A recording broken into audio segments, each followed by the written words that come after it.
विशेष रूप से भारतीय तत्वज्ञान, योग शास्त्र हमारे समग्र स्वास्थ्य की दृष्टि से एवं भारतीय ज्ञान परंपरा। आज इस भारतीय ज्ञान परंपरा में एक और विषय जो हम सबके पसंद का विषय रहता है, आहार शास्त्र। तो हमारे प्रतिदिन जिससे संबंध आता है और जिसके लिए हम सब ये करते हैं वह हमारा आहार। इस विषय में प्राचीन शास्त्र या प्राचीन ग्रंथों में किस प्रकार से विवेचन किया है और उसका स्वरूप क्या है, आज की हमारी जीवन शैली में हम जो आचरण कर रहे हैं, आहार के बारे में जो संकल्पनाएं आज हमारी है, क्या वही प्राचीन काल में थी, इस विषय में आज यह सत्र रहेगा।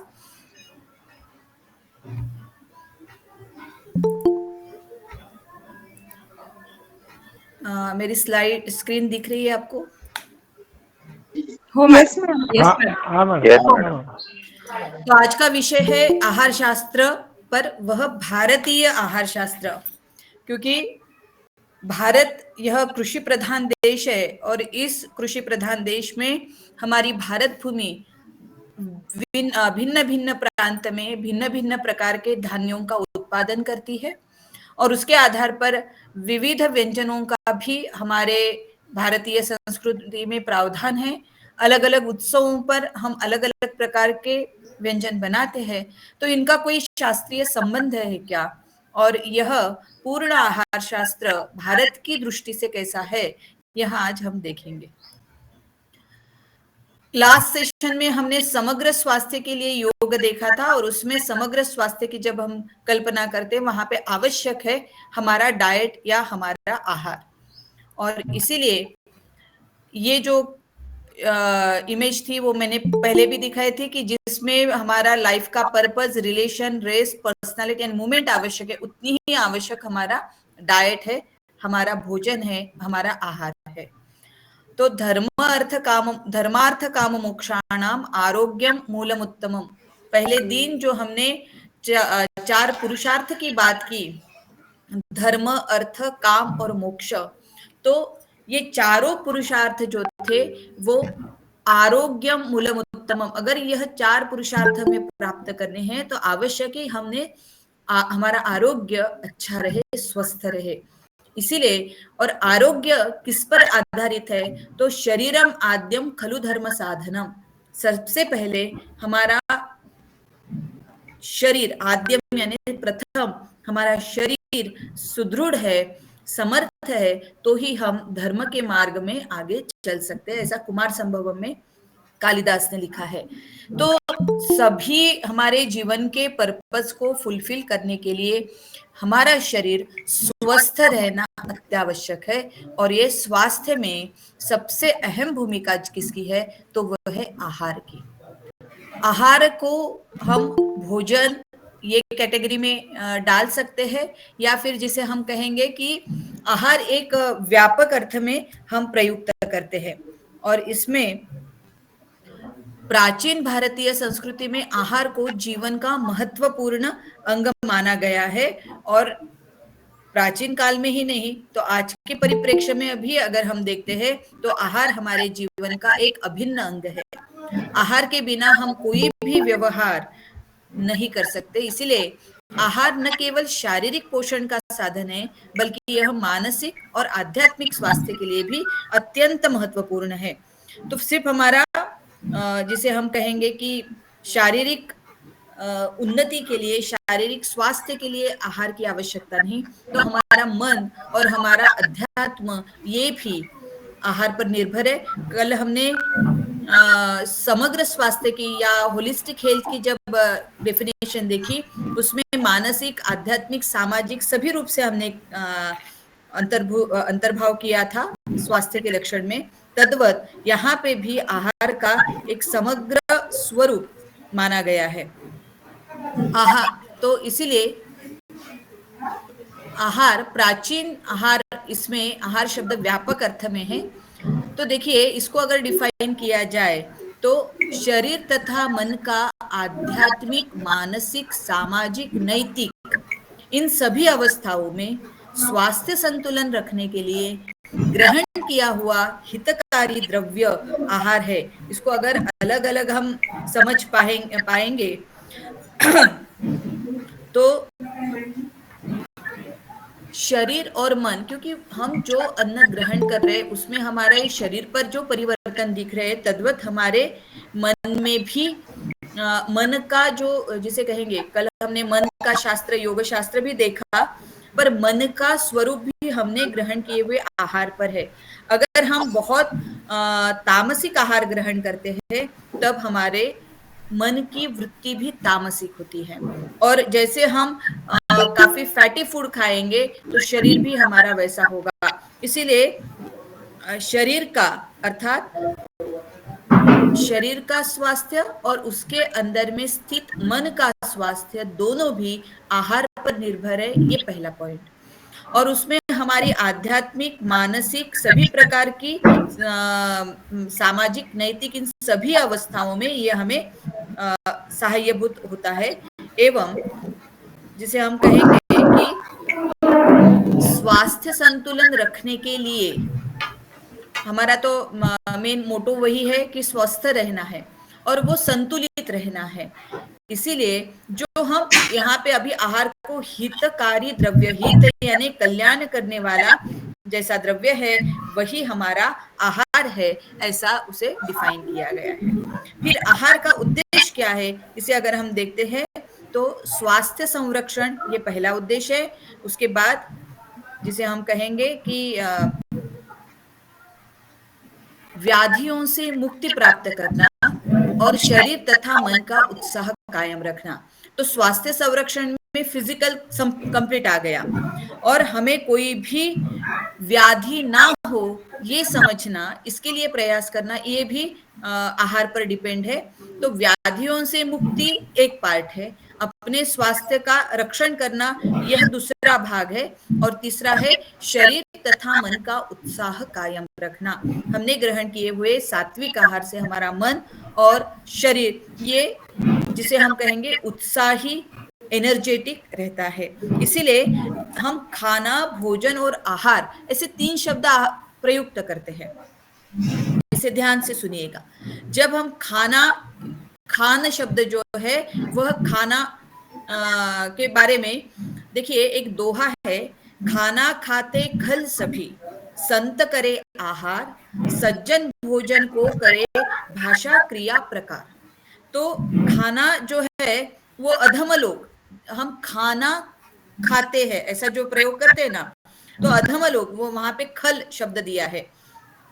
तो और भोजन करने वाले सज्जन और आहार करने वाले संत, तीनों में डिफरेंस क्या है? तीनों शब्द हम एक ही इसमें प्रयोग करते हैं, पर खाना खाया जाता है, ठीक है, भोजन किया जाता है और आहार लिया जाता है। क्रियापद अलग अलग है। खाना खाया जाता है, भोजन किया जाता है और आहार लिया जाता है।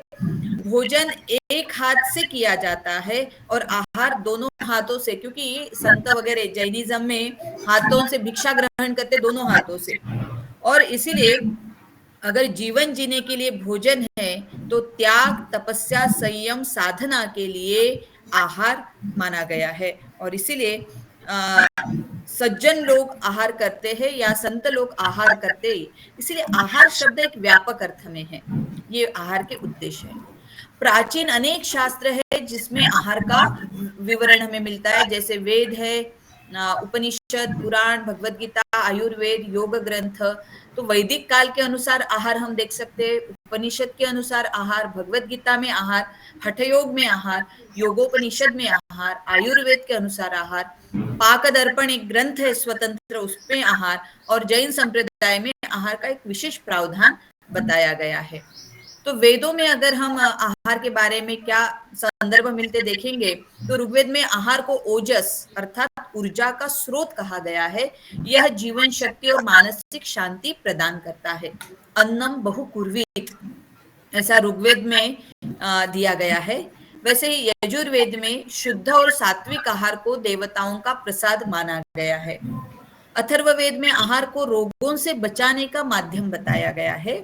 आधुनिक दृष्टिकोण में पोषण का महत्व अब पोषण विज्ञान में समझा है, हम डायटेटिक्स कहते हैं ना, वही प्राचीन वेदों में इसका अर्थ हमें सुस्पष्ट गोचर होता है। अगर उपनिषदों में देखा जाए तो छांदोग्य उपनिषदों में आहार के 3 स्तर बताए गए हैं।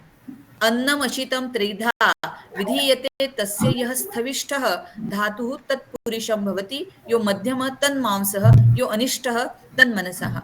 तो मनः, तो बोलते हैं कि हमने ग्रहण किया हुआ जो अन्न है उसके 3 भाग होते हैं। जो स्थूल भाग रहता है वह शारीरिक पोषण करता है, अन्न का जो सूक्ष्म अंश रहता है वो मानसिक पोषण करता है, और उसका और सूक्ष्म जो है वो आध्यात्मिक पोषण करता है। तो इसमें आहार शुद्धौ सत्व शुद्धि ही, अगर हम शुद्ध आहार करेंगे तो हमारा मन और आत्मा भी शुद्ध रहेगा। अगर हम अशुद्ध या तामसिक आहार करेंगे हमारा मन भी तामसिक ही रहेगा। अन्नमय ही सो मनः, मन का आधार भी आहार को ही माना गया है। जो हमने कोश की संकल्पना देखी थी, अन्नमय कोश, प्राणमय कोश, मनोमय कोश, इन सभी को अगर कोई कुछ प्रोवाइड करता है, ऊर्जा देता है, वह अन्न है या आहार है। पुराणों में, पर्टिकुलर गरुड़ पुराण में आहार के संबंध में नैतिकता और धर्म का पालन अनिवार्य बताया है। शाकाहार को ही श्रेष्ठ और अहिंसक माना गया है, क्योंकि अहिंसा परमो धर्मः। विष्णु पुराण में आहार को ईश्वर की भक्ति और साधना का महत्वपूर्ण हिस्सा माना गया है।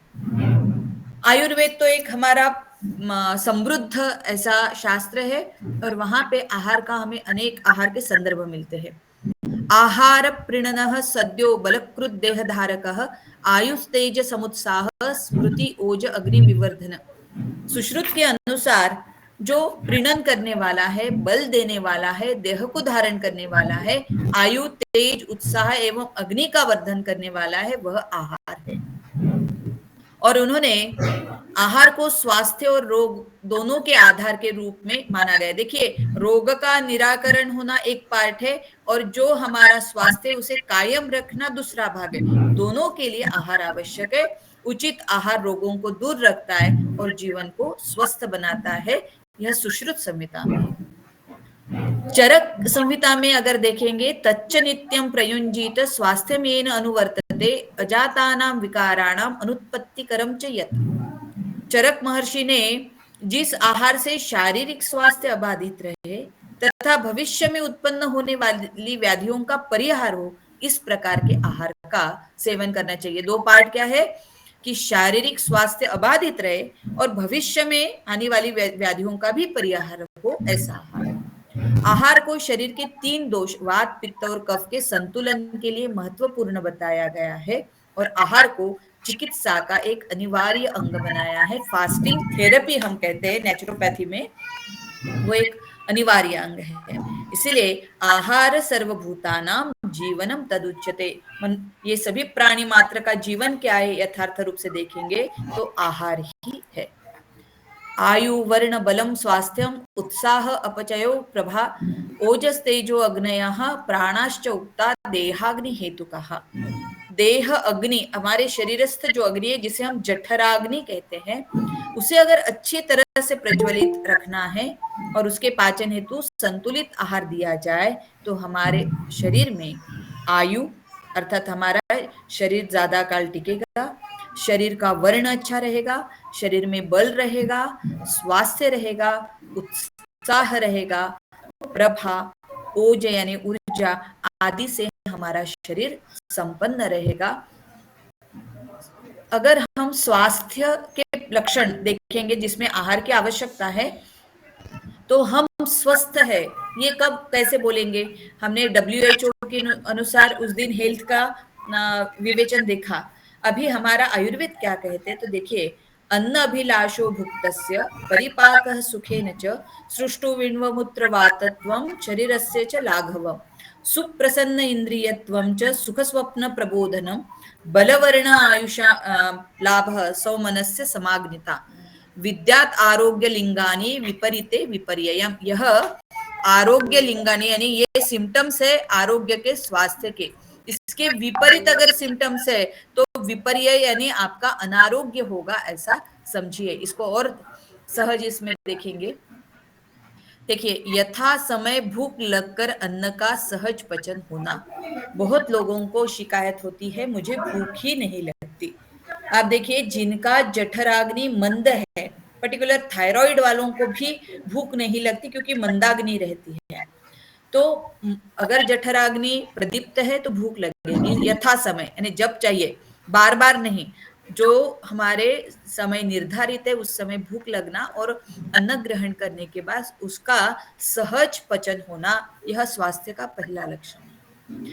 मलमूत्र अपान वायु का अनायास निस्सरण होना, जिसे हम डाइजेशन कहेंगे, हमारा डाइजेस्टिव सिस्टम प्रॉपरली वर्क करना। यथा समय शांत निद्रा लगना, निद्रा पूर्ण होकर जागृति के समय प्रसन्नता का अनुभव होना। खाने के समय, भोजन के समय अच्छी भूख लगना और नींद के समय अच्छी नींद आना, यह स्वास्थ्य के सर्वोत्तम लक्षण है। और नींद होने के बाद भी अगर लिथार्जी नहीं है, फ्रेशनेस लग रहा है, तो इसका मतलब आप स्वास्थ्य संपन्न है। आप ही खुद टिक करते जाइए कि इसमें से कौन से लक्षण हम में है या नहीं। इन सभी क्रियाओं को सहजता से संपन्न होने से, ये जो 3 लक्षण दिए हैं कि समय पर भूख लगना, अच्छे से नींद होना, डाइजेस्टिव सिस्टम प्रॉपर वर्क करना, इससे शारीरिक तत्व का उत्तम रीति से पोषण होता है, शरीर में बल का वर्धन होता है, वर्ण, कांति, ओज इनकी वृद्धि, आलस्य का परिहार होकर उत्साह और शरीर में हल्कापन का अनुभव होता है। मन में रजोगुण तमोगुण से निर्माण होने वाले दुर्विकार दूर जाते हैं और सात्विक ऐसा मन रहता है और हमेशा प्रसन्न रहता है।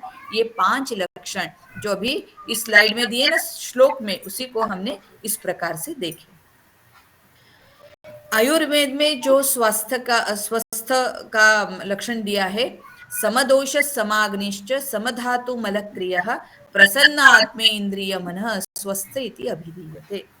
वो बोल रहे कि समदोष अर्थात हमारे वात पित्त और कफ, इसमें बैलेंस रहना समदोष। समाग्नि हमारा जठराग्नि प्रॉपर प्रदीप्त होना। समधातु हमारे शरीर में जो सप्त धातु है, रक्त, मांस, हमारा वीर्य वगैरह, ये प्रॉपर उसका पोषण होना। सममल क्रिय डाइजेशन प्रॉपर होना और हमारा आत्मा, इंद्रिय, मन हमेशा प्रसन्न रहना, यही स्वास्थ्य के मूलभूत लक्षण है। तो प्रसन्न आत्म इंद्रिय मनः स्वस्थ इति अभिधीयते। ये हल्कापन मन में, शरीर में महसूस होना, ये भी स्वास्थ्य का लक्षण है और ये completely depend on our diet. ये तो आयुर्वेद में बताया, भगवत गीता भी इस पे प्रकाश डालती है। उसके अनुसार अन्नात् भवन्ति भूतानि पर्जन्यात् अन्न संभवः, यज्ञात् भवति पर्जन्यो यज्ञ कर्म समुद्भवः। भगवान श्री कृष्ण ने जब अर्जुन को उपदेश किया, तब उन्होंने कहा कि कर्म में तुम मुझे क्यों उद्युक्त कर रहे हो। तब उन्होंने कहा कर्म कहाँ से आया, यज्ञ से। एक क्रम बताया, अन्नात् भवन्ति भूतानि, हमारी भूत अर्थात ये जो जीव जगत हमें दिख रहा है, जो सृष्टि दिख रही है, प्राणी मात्र पंच महाभूतात्मक यह जो जगत है, ये सभी पंच महाभूत से निर्माण हमारे जो शरीर है, कहाँ से आए, अन्नात्, ग्रहण किए हुए अन्न से। तो अन्न से शरीर निर्माण होता है। इसका उदाहरण क्या है, माता और पिता जो अन्न ग्रहण करते हैं, उस अन्न ग्रहण से ही उनके सप्त धातु का पोषण होता है। स्त्री के अंदर रजस का और पुरुष का वीर्य। इसीलिए इन दोनों के शरीर अगर पुष्ट है तो इनके द्वारा निर्माण होने वाली प्रजा या अपत्य यह पुष्ट रहेगा।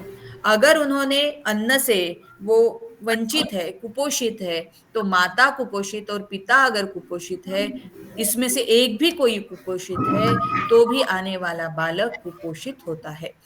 तो अन्न ही हमारी नेक्स्ट जनरेशन को क्रिएट करने वाला क्या बोलेंगे, महत्वपूर्ण घटक है। इसीलिए अन्नात् भवन्ति भूतानि, सभी प्राणी मात्र कहाँ से आते हैं, अन्न से। अन्न कहाँ से आता है, पर्जन्यात अन्न संभवा, बारिश प्रॉपर हुई तो धन धान्यादि हमारी इस वसुंधरा को सुशोभित करेंगे, तो पर्जन्य आवश्यक है। और पर्जन्य कैसे आएगा, यज्ञात भवन्ति, यहाँ पे यज्ञ शब्द बहुत अलग अर्थ में है। हमारे सभी कर्म यज्ञ समुद्भव है। तो अल्टीमेटली क्या है, अन्न आवश्यक है, क्योंकि पर्जन्य से ही अन्न का संभव और अन्न से हमारी नेक्स्ट जनरेशन संभव है। युक्त आहार विहारस्य युक्त चेष्टस्य कर्मसु युक्त स्वप्नावबोधस्य योगो भवति दुःखः।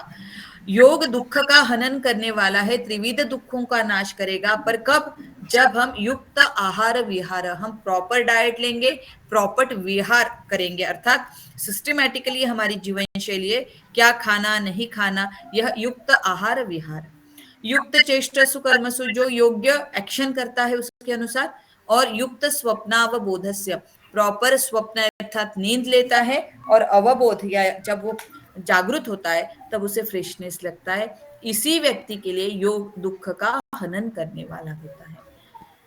भगवद गीता में त्रिविध आहार बताया है। आहारस्तु अपि सर्वस्य त्रिविधो भवति प्रियः यज्ञ तपस तथा दानम तेषां भेदम इमं शृणु।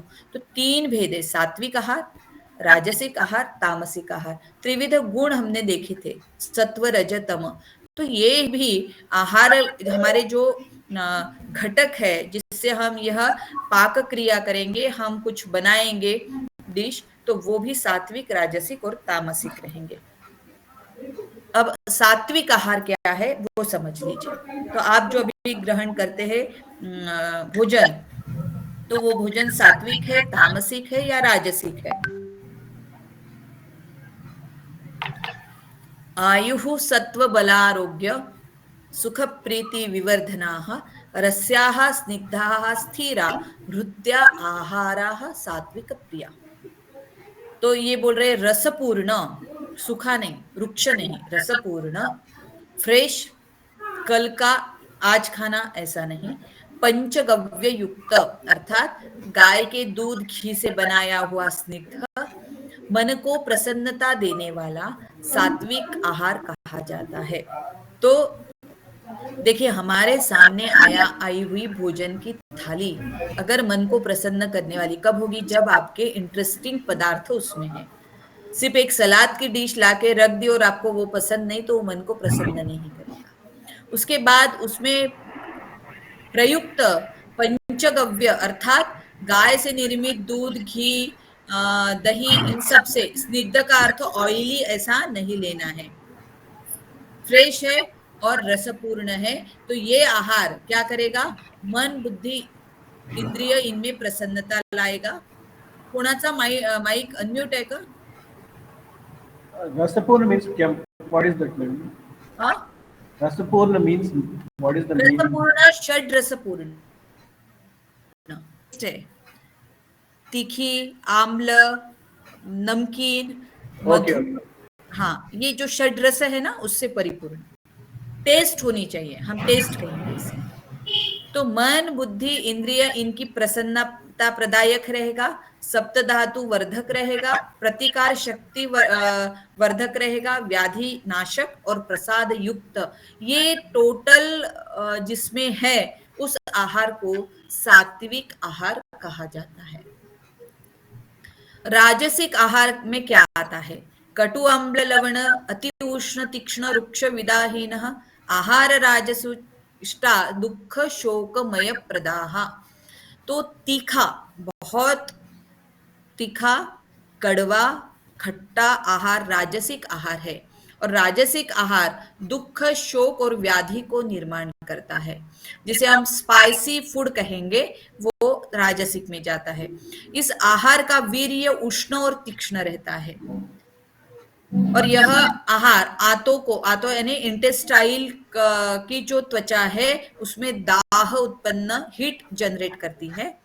और जिसे हम एसिडिटी कहते हैं, पेट में जलन है, रक्त के विकार आदि रोग के लक्षण हमें ये राजसिक आहार में दिखते हैं। तो बहुत स्पाइसी, ऑयली जो भी फूड है वो राजसिक में आते हैं।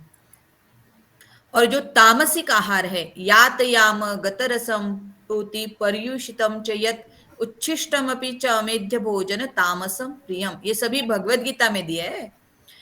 तो यातयाम, देखिए हम बासी रोटी बोलते हैं, बासा खाना बोलते हैं, क्या अर्थ होगा बासी का? जो फ्रेश नहीं, माने कब बोलते शिळ अन्न, पण कब शिळ होत है? 3 तासापेक्षा अधिक झालं. हाँ, लोगों की कॉन्सेप्ट है कल जो बनाया आज सुबह खाया तो वो बासी हो गया, पर शास्त्र कहता है यात याम, याम का अर्थ 3 आवर्स, जिसको 3 यात घंटे. यस मैम, 3 आवर्स 3 पुराना आवर्स, खाना. हाँ हाँ, यात यानी बीत चुके, जिसको बनाने के बाद 3 आवर्स बीत चुके वो खाना बासी खाना हो जाता है. इसीलिए 3 घंटे से अधिक काल से पकाया हुआ अन्न, देन गतरसम जिसका टेस्ट निकल गया है, पर्युषित उच्छिष्टम, बहुत बार ऐसा होता है खाना खाते खाते बीच में कोई उठ के चला जाता है, अर्थात कोई काम आ गया, कोई गेस्ट आ गया, खाने बैठे हैं, वो थाली को फिर से ग्रहण नहीं करना. एक बार आपने खाना शुरू किया, बीच में उठ के गए तो उन्होंने उसको उच्छिष्ट, हमारा खुद का ही झूठा है, पर उसे डिस्कनेक्ट करने के बाद फिर उससे कनेक्शन नहीं लाना है, उसे विषवत माना गया है. बहुत बार ऐसा होता है कि कोई अर्जेंटली आपको उठ के कोई फोन कॉल अटेंड करना पड़ रहा है, गेस्ट को अटेंड करना पड़ रहा है, और आपका टेबल पर थाली वैसा ही, और आके आप फिर से शुरू करते, वैसा खाना नहीं खाना. किसी का झूठा तो नहीं खाना है, पर अपना झूठा छोड़कर गए वो भी नहीं खाना. तो इसे तामसिक आहार उन्होंने बताया है. अभी मिताहार एक संकल्पना है हमारे हठयोग में आई हुई. तो हमने कितना भोजन ग्रहण करना चाहिए? तो देखिए, सुस्निग्धम मधुर आहार चतुर्थांश विवर्जितः भुज्यते शिव संप्रीत्यै मिताहार से उच्यते.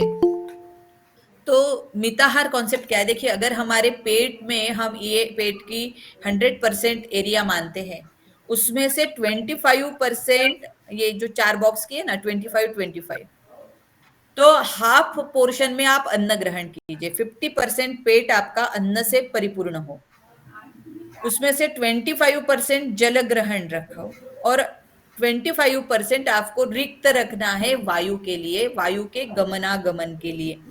आकंठ भोजन किया, ऐसा जो बोलते हैं ना, वैसा नहीं करना. 50% अन्न, 25% जल, और उसका 4th पार्ट यानी 2 भाग अन्न ग्रहण कीजिए, 1 भाग पानी, और 1 भाग रिक्त छोड़िए वायु के लिए. और वो कैसा होना चाहिए? देखिए, सुस्निग्धम अर्थात यहाँ पे स्पाइसी नहीं बोल रहे, गीला आहार अर्थात रुक्ष सूखा ऐसा नहीं. आजकल क्या होता है, हम टिफिन, सभी लोग टिफिन लेके जाते हैं ऑफिस में, तो सूखी सब्जी और रोटी, और वो सुबह बनी हुई है, दोपहर में कभी हम खाते, सूखा ही खाना खाते हैं.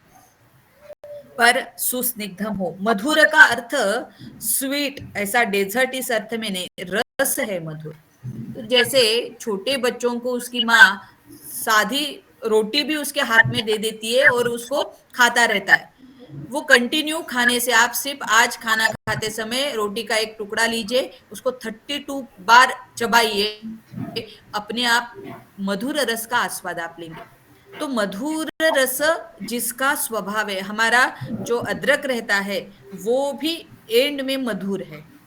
हमारा आंवला भी है, आप आंवला खाने के बाद पानी पीते आपको मधुर ही लगता है. तो सुस्निग्ध और मधुर रसपूर्ण ऐसा आहार, चतुर्थांश विवर्जित, उसका 1/4 पार्ट रिक्त रखना है. विवर्जित यानी ये जो रखा है ना, ऐसा आहार, और वो भी शिव संप्रीत्यै. आपने आपका भोजन का थाली आपके सामने आने के बाद, हमारे प्राचीन संस्कृति में पानी ये करते थे उसे, क्योंकि उसे प्रसाद माना जाता था. पहले भगवान को अर्पित करते हैं, बाद में खुद खाते हैं. तो शिव संप्रीत्यै, भगवान को देते ही वो क्या हो जाएगा, वो अन्न नहीं रहेगा, वो प्रसाद होगा. इसीलिए हर किसी भी स्टेट में देखिए, भोजन को प्रसाद के रूप में, प्रसाद जब होता है ना, उसका स्वरूप ही बदल जाता है. फॉर एग्जाम्पल, आप मंदिर में जाते हो, तो मंदिर में पूजा के लिए आपने, हमारे नागपुर के लोग तो जनरली हल्दीराम से पेड़े खरीद लेते हैं. तो मंदिर में जाते हुए आपने हल्दीराम में रुके, पेड़े खरीदे और टेकड़ी गणपति में चले गए. तब तक आप उस पेड़े के डब्बे को बहुत संभाल के लेके जा रहे हो, क्योंकि आपका डब्बा है वो. और जब आपने गणेश जी को वो चढ़ा दिया, तब उसका स्वरूप पेढ़े का डब्बा नहीं, प्रसाद बन गया। अब रास्ते का कोई भी बालक, इंसान आपके सामने हाथ करके देगा तो आपको वो प्रसाद उसको देना ही देना है। आप नहीं बोलोगे ये मेरे पेढ़े का डब्बा है। इतना फर्क हो जाता है पहले पेढ़े के डब्बे में और बाद में चढ़ाए हुए प्रसाद में। तो हमने प्रतिदिन जो भी ग्रहण कर रहे हैं, क्योंकि इस अन्न के लिए हम कष्ट कर रहे हैं, और ये अन्न जब हमारे सामने आता है तब हमारी उसके प्रति भावना क्या हो। तो यहाँ पे हमारी भारतीय संस्कृति कहती है कि आपके सामने आया हुआ हर एक अन्न का दाना भी शिव संप्रीत्य, उस सुप्रीम पावर को अर्पित करोगे, अपने आप उसमें कुछ दैवी शक्ति जरूर आएगी। और ऐसे आहार को हम मीत आहार कहते हैं। ज्याला म्हणू उपाशी राहणे तो म्हणजे मिताहार नहीं। तो इन्होंने कहा 50% अन्न, 25% जल एंड 25% रिक्त स्थान रखोगे, वह मिताहार होगा। और प्राचीन संस्कृति में भी आप देखेंगे, आपकी दादी माँ वगैरह जो भी करते थे, जब घर में पहली रोटी बनती थी वो भगवान को भोग के रूप में लगती थी, और वो भोग गौ माता को खिलाया जाता था, गैया को खिलाया जाता था। आपने बचपन में ये सब देखा होगा। और अंतिम जो रोटी रहती थी ना, वो घर में जो पेट एनिमल थे, कुत्ता वगैरह, उनको खिलाया जाता था। अभी हमारे ये फ्लैट संस्कृति में क्या होता है, पहला टिफिन पति के पास जाता है तो पहली रोटी पति के डब्बे में चली जाती है, और महंगाई के जमाने में आखिरी वाली रोटी पत्नी ग्रहण कर लेती है। स्वभाव भी वैसे ही बनते गए। तो यहाँ पे ये पार्ट अलग है। तो पुष्टम सुमधुरम स्निग्धम गव्यम धातु प्रपोषणम मनोभिलषितम योग्यम योगी भोजनम आचरेत। तो योगी ने भी या योग साधक ने भी कैसा भोजन आचरण करना है? पुष्टम, जिससे पोषण हो सप्त धातु का, सुमधुरम, मधुर रस युक्त हो, स्निग्धम हो, गव्यम यानी गाय का दूध घी बोल रहे हैं, ये भैंस का नहीं। धातु प्रपोषणम, सप्त धातु कौन से देखिए आप, मज्जा, अस्थि, रस, रक्त, मांस, मेद, वीर्य, ये सब हमारे सप्त धातु है। और मनोभिलषितम, हमें हमारे मन को अभिलषित, हमारे मन को जो भाए ऐसा योग्य भोजन हमें ग्रहण करना है। अभी हम रस की बात कर रहे थे, षड रस। तो 6 टेस्ट हम मानते हैं, कटु तिक्त कषायश्च लवणम अम्लस्तु पंचमम मधुरेण समायुक्तः कथितः षड्रस अमी। मॅडम, हाँ, मांसाहार कुठे याच्यापैकी पकडायचा? तामसिक आहार, मांसाहार आहे, तामसिक आहार म्हणतात, कारण त्यांनी जडत्व येतं। अच्छा, मग मला प्रश्न काही करायचा आहे की जे काही पाश्चात्य देश आहेत जिथे अन्न उगवत नाही, तिथे बहुसंख्य बहुधा आपल्याला मांसाहारच भक्षण केलं जातं, मग तिकडचे लोक सगळेच राष्ट्रीय प्रवृत्तीचे आहेत का? काय होतं सर, की आपण ग्रहण केलेल्या अन्नाचा परिणाम आपल्या शरीरावर होतो, आपल्या विचारसरणीवर होतो। म्हणजे आपण हा एक्सपेरिमेंट पण करू शकतो। तुम्ही 15 दिवस केवळ सात्विक आहार घ्या, 15 दिवस राजसिक घ्या आणि 15 दिवस तामसिक घ्या। तुमच्या ऍक्टिव्हिटी तुम्ही स्वतः ऑब्झर्व करून जर लिहिल्या तर तुम्हाला तो फरक लक्षात येतो। आता ज्या प्रदेशामध्ये अन्नधान्य उत्पन्न होतच नाही, तर त्यांची मूळ प्रवृत्ती त्या पद्धतीने बनलेलीच आहे, त्यांना सात्विक आहाराची टेस्टच माहित नाही, त्यामुळे त्यांच्यामधला जो काय स्वभाव आहे तो त्या पद्धतीने तयार होतो। कारण अन्न हे सर्व शरीराचं नियंत्रण करणार आहे। तर तुम्ही तो कशा पद्धतीने ग्रहण करताय, तुमची भावनिकता तिथे कशी आहे, या सगळ्यांचा परिणाम तुमच्या शारीरिक मानसिक याच्यावर दिसतो। पण त्यांना पर्याय नसतो, कारण त्यांच्याकडे शेती हा प्रकारच नाहीये। पण सात्विक आहार म्हणजे केवळ, आता मांसाहार तामसिक झाला, पण त्याच्या याच्यामध्ये बनवणाऱ्याची वृत्ती, खाणाऱ्याची वृत्ती, हे दोन्ही पण मिक्स होतं। आलं का लक्षात? त्यामुळे तिथे दुसरं काही मिळतच नाही असं नाहीये, पण धान्य उत्पन्न होत नाही, आयात निर्याताने त्यांना जे काय मिळतं। आणि अनेक पाश्चात्य लोक पण फार सात्विक प्रवृत्तीच्या आपण पाहतो। तर आपण षड रसांवर येऊया।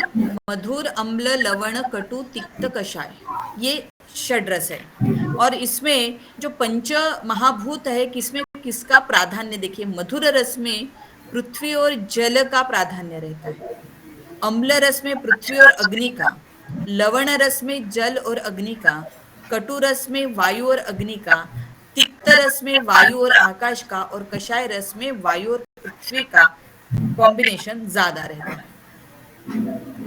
तो थोड़ा षड लवण लवण के बारे में बताइए। हाँ, लवण रस, लवण का लवण यानी अर्थ। नमकीन ना, जो नमक में रहता है ना, उसे लवण कहते, लवण। Thank you. हाँ, इसीलिए सौंदर्य को नमकीन सौंदर्य कहते हैं ना, इसीलिए लावण्य ये शब्द है उससे, लवण से। लवण मीन्स सॉल्ट। और कषाय का मतलब क्या होता है मैम? कषाय का ये तुरट जो है ना, आंवला की जो टेस्ट है ना, वो कषाय ओके है। Okay, thank you. तो देखिए, किस रस से हमारा सप्त धातु में कौन सा धातु बढ़ेगा, इसके बारे में मधुरात वर्धते रक्तम, ये देखिए श्लोक है, निघंटु रत्नाकर नामक एक ग्रंथ में दिया है कि वो बोलते मधुर रस से रक्त धातु पोषित होता है। यहाँ पे मधुर रस का अर्थ स्वीटनेस छोड़ दीजिए, जिस गेहूं का मूलभूत स्वभाव मधुर रस युक्त है, समझ रहे, जो व्हीट फ्लोअर है ना, वो मधुर रस युक्त है। कार्बोहाइड्रेट जनरली मधुर रस युक्त रहते हैं। तो मधुर रस से रक्त धातु, आम्ल रस से मज्जा, लवण रस से अस्थि, तिक्त रस से मेद, देन कटु रस से मांस, और कषाय रस से शुक्र धातु का वर्धन होता है। और इसीलिए धातु वृद्धि के लिए आहार यह षड्रसात्मक होना आवश्यक है, और षड्रस की अपर्याप्त मात्रा होगी तो सप्त धातु के पोषण में भी कमी रहेगी। तो ये षड्रस जो है, आश्रिया तन्मन भूत्वा पूर्वम तु मधुरम रसम मध्ये अम्ल लवणों पश्चात कटु तिक्त कषायान, ये क्रम दिया है हमने, खाने में कौन सा रस पहले लेना चाहिए, ये इसके लिए उन्होंने बताया है। आजकल हमारा देखिए किस प्रकार से खाना होता है, पहले सभी एपेटाइजर लेते हैं, स्टार्टर्स हम जो बोलते हैं, और स्टार्टर्स कैसे रहते, तीखे खट्टे, बराबर, बाद में मेन कोर्स रहता है, और फिर डेजर्ट। ये क्रम हमने फॉलो करना शुरू किया है। पर शास्त्र क्या कहता है, आश्रिया तन्मना भूत्वा पूर्वम तु मधुरम रसम, सबसे पहले आरंभ आपको मधुर रस से करना है। माने जठराग्नि इतना प्रदीप्त है, उस समय अगर आप जिसे तीखा खट्टा इस प्रकार के स्टार्टर से उसको पूरित करते तो वो और भड़क जाएगा। इसीलिए उसको थोड़ा शांत करने के लिए, क्षुधा लग गई, भूख लग गई है, तो पहले मधुर रस युक्त ऐसी चीजें खाइए, उसके बाद मध्य अम्ल लवण, फिर नमकीन खट्टा वगैरह ऐसा खाइए, और बाद में कषाय रस वगैरह, कटु तिक्त कषाय, ये क्रम होना चाहिए। तो मधुर रस का पहले ग्रहण, फिर अम्ल लवण रस द्रव्य, देन कटु तिक्त कषाय। हम एग्जैक्ट इसका क्रम उल्टा करते हैं। सीक्वेंस ऑफ फूड इनटेक ये वही बताते, गुरु मधुर स्निग्ध फूड जो है should be taken initially during the course of a meal, followed by आम्ल लवण आहार. Food which is ruksha, katu, tikta and kashai should be taken in the last part of the meal for proper activation of agni, proper absorption and तो food का ग्रहण proper पचन होने के लिए हमें ये क्रम, after taking food it is advise to take rest for मुहूर्त मात्र. खाना खाने के बाद हमें मुहूर्त मात्र रेस्ट करना है. एक मुहूर्त का अर्थ क्या है? 48 मिनट्स. शादी में मुहूर्त निकालते हैं ना 10:12, तो 10:12 में ही उसने वरमाला डालना ऐसा नहीं, वो पूरा ड्यूरेशन 48 मिनट्स का रहता है.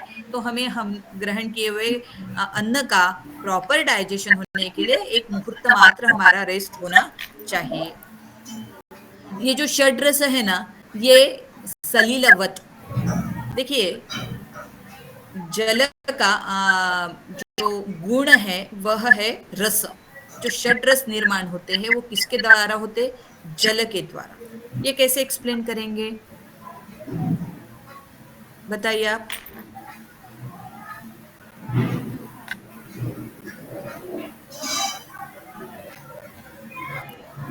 बता सकते कोई? जल और रस का क्या संबंध हो सकता है?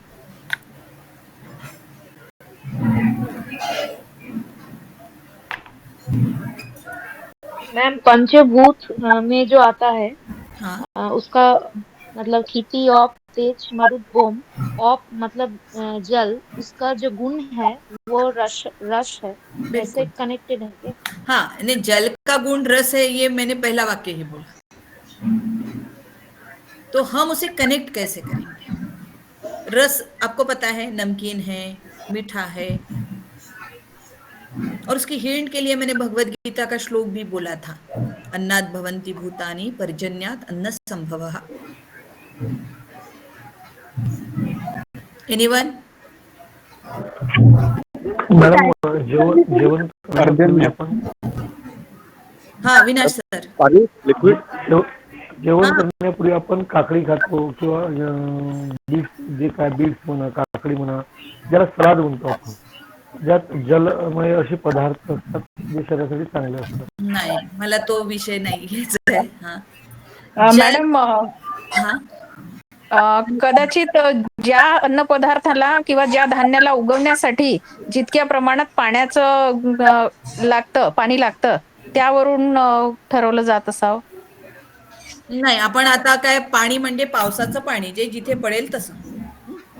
शेतकरी पाण्याचं प्रमाण फार नाही बघणार, कारण पावसावर सलीलवत, मी आकाशातल्या पाण्याचा विचार करते, ठिबक सिंचनाचा नाही, जो शेतकऱ्याच्या हातात नाहीये. हो, तेच मी म्हंटल की म्हणजे ज्या पिकाला जितकं पाणी लागतं त्यानुसार त्या पिकाची म्हणजे रस युक्त वगैरे असं ठरवलं जातं का?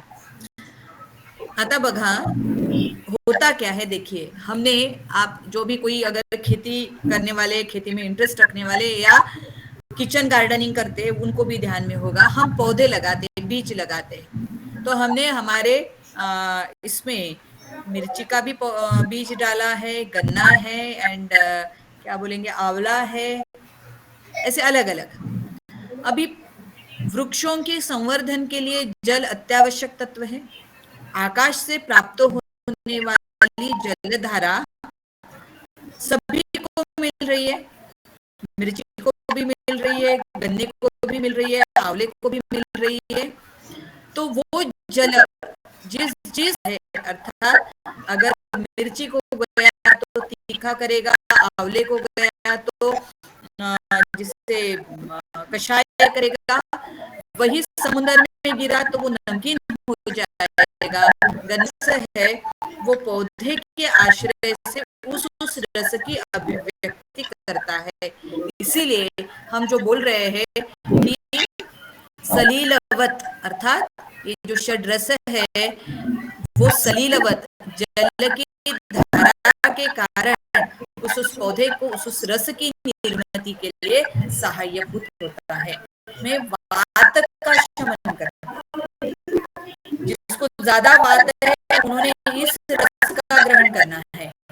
मधुर तिक्त कषाय रस पित्त का शमन करते हैं, तिक्त और कषाय रस कफ का शमन करते हैं। तो दोष साम्य, धातु साम्य रखने के लिए सर्व रसाभ्यासो बल कारणम, एक रसाभ्यासो दौर्बल्य कारणम। सभी रसों का अगर अभ्यास करते हैं, भोजन में सभी रसों को स्थान देते हैं, तो वो आपको बल देगा। सिर्फ एक ही रस, किसी को मीठा पसंद है वो मीठा ही खाएगा, किसी को तीखा पसंद है वही खाएगा, इससे दुर्बलता आएगी। ये इस थाली में कुछ पदार्थ दिए हैं, आप पहचान पाएंगे इस पदार्थों को? कच्ची कैरी है, इमली है, गुड़ है, नमक है, क्या बोलेंगे, चिली पाउडर है, और वहां पे कड़ू नीम जिसे हम कहते हैं, उसके गुड़ी पाड़वा आता है। चैत्र महीना आरंभ होता है, तब षड रसात्मक चटनी खाना अनेक प्रांतों में एक विधि होता है। अर्थात तब कड़ू नीम के गोले पत्ते आए रहते हैं, कड़ू नीम की ब्रांच भी रखते हैं। तो खट्टा, मीठा, तीखा, नमकीन, कड़वा, ये सब रस एक एकत्रित करके एक चटनी बना के गुड़ी पाड़वा के दिन खाने का प्रावधान भारतीय संस्कृति में है, क्योंकि यहाँ से नए साल का आरंभ हो रहा है। तब हमने ये षड्रस ग्रहण करने चाहिए, ऐसा विशेष प्रावधान। दिवाली के दिन जिसे याम कहते हैं ना, सूरण, उसकी सब्जी खाने की परंपरा है, क्योंकि उसमें फॉस्फोरस है और आप उस सीजन में 1-2 बार फॉस्फोरस की कमी नहीं होती। तो हर एक के पीछे कोई ना कोई कारण है। तो हम देखिए, टेस्ट ही मैटर नहीं करता, हमारा भोजन के साथ रस का ही संबंध होता है, ऐसा नहीं। जब जिह्वा पे डाल रहे हैं, सबसे पहले आपके घर में जो भी खाना बनाने वाली माँ है या पत्नी है, बेटी है, आप बोलते हैं कि मेड से बनवा लेते हैं, तो मेड के हाथों में वो टेस्ट नहीं आता। आपके घर वाले हमेशा बोलते होंगे जो आप प्यार से बनाओगे वो उनको नहीं मिलेगा। तो फर्स्ट, अगर कोई आहार का हम ग्रहण करते हैं, आप घर में गए तो आपके घर में जो कुकिंग चल रहा है, किचन से आप हॉल में पेपर भी पढ़ रहे होंगे तो भी किचन में आपको आवाज आती है, बड़ा रिदमिक होता है, तब से आप उस डिश का टेस्ट करना शुरू करते हैं। अर्थात पहले वो शब्द से करते हैं। अगर जोर जोर से बर्तन की आवाज आ रही तो उसका मतलब, और हल्के से प्यार से जब कुछ भुना जा रहा है तब उसका भी अर्थ समझते हैं। तो पहले पदार्थ का ग्रहण आप कर्णों से करते हैं, शब्दों से। आराम से जब आप बैठे हैं और चाय का समय हो गया, जैसे अंदर से सिर्फ कप की आवाज आई तो भी आपको पता चल रहा है कि 5 मिनट में अभी चाय मिलेगी। तो पहले चाय का ग्रहण आपने कर्ण से किया।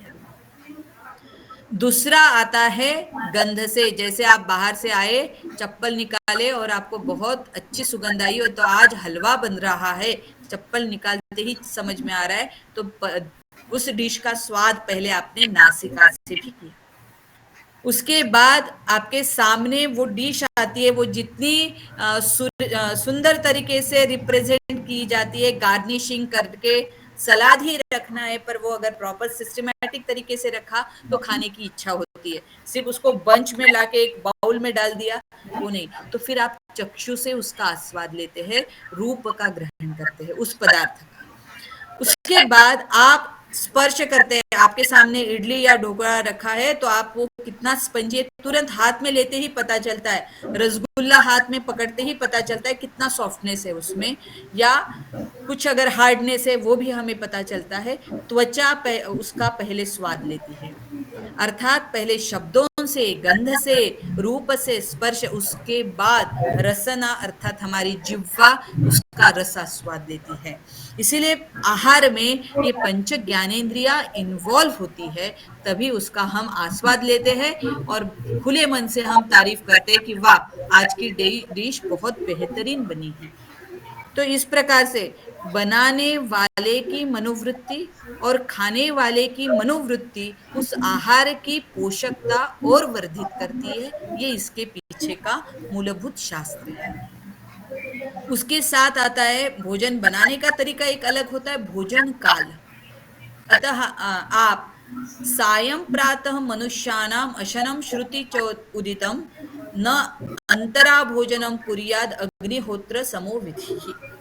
इन्होंने कहा अग्निहोत्र जो संकल्पना है कि अग्निहोत्री जो रहते हैं वो 2 टाइम्स अग्नि की पूजा करते हैं, उसमें समिधा प्रदान करते हैं। तद्वत हमारा यह जठराग्नि है, इस अग्नि में आपको समिधा अर्पण करनी है। तो वो कब करनी है? सायं प्रातः 2 टाइम्स, संध्या समय और प्रातः काल में। मनुष्यानाम अशनम, मनुष्य जो अशन यानी अन्न ग्रहण करता है वही उसका अग्निहोत्र है, और बीच में नहीं खाना चाहिए। न अंतर भोजनम कुर्यात। अभी जो दीक्षित डाइट वगैरह कोई फॉलो करते होंगे तो उनको 2 टाइम्स ही खाने के लिए उन्होंने बताया, बीच में नहीं। ये हमारे प्राचीन शास्त्रों में भी वही बताया है। तो आपण म्हणतो ना, वदनी कवळ घेता नाम घ्या श्रीहरीचे, त्या याच्यात आपली लाईन आहे, उदर भरण नोहे जाणीजे यज्ञ यज्ञ कर्म, हम जो अन्न ग्रहण कर रहे हैं उससे सिर्फ पेट भरना ये उसका काम नहीं, तो यह यज्ञ कर्म है, अग्निहोत्र समान उसे मानना है। इसलिए उसमें प्रसाद की भावना अगर रखेंगे तो हमारा पेट अच्छे तरह से भरेगा भी और पोषण भी देगा।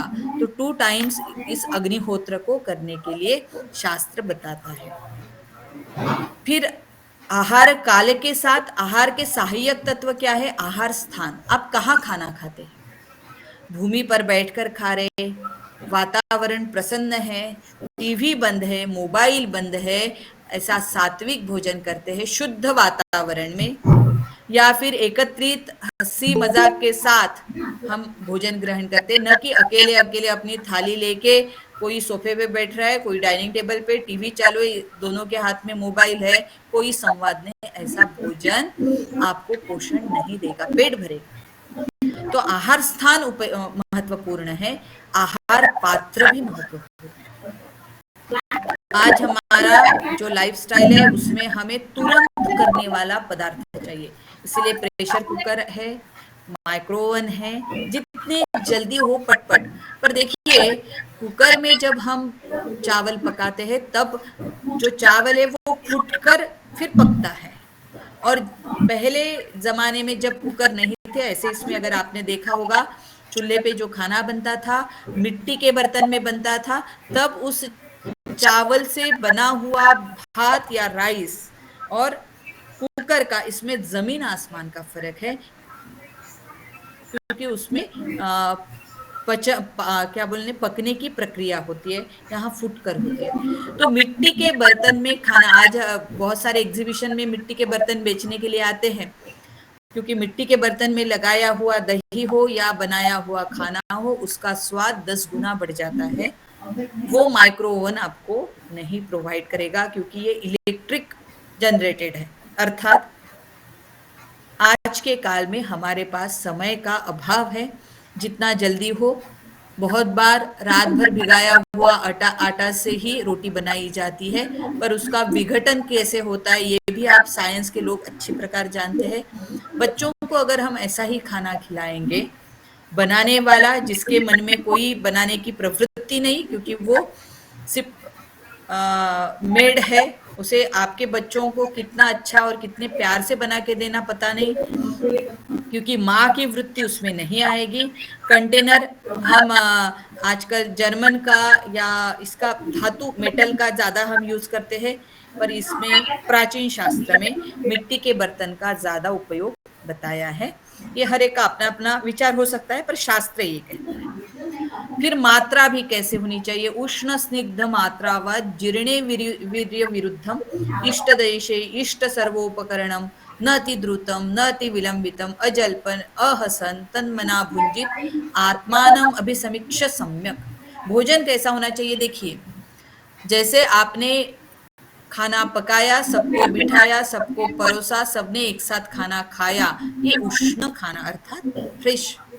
स्निग्धम यानी रूखा सूखा नहीं, अच्छा मात्रा पूर्वक अर्थात जितनी आवश्यक मात्रा है। कोई बहुत ज्यादा राइस खा रहा है, कोई यानी कार्बोहाइड्रेट्स का प्रमाण ज्यादा है, प्रोटीन का प्रमाण ज्यादा है, ये नहीं, जिसको जैसा भाए वैसा मात्रा पूर्वक। जीर्णे, पहला खाया हुआ खाना जीर्ण हो गया, पचन हो गया, उसके बाद ग्रहण करना।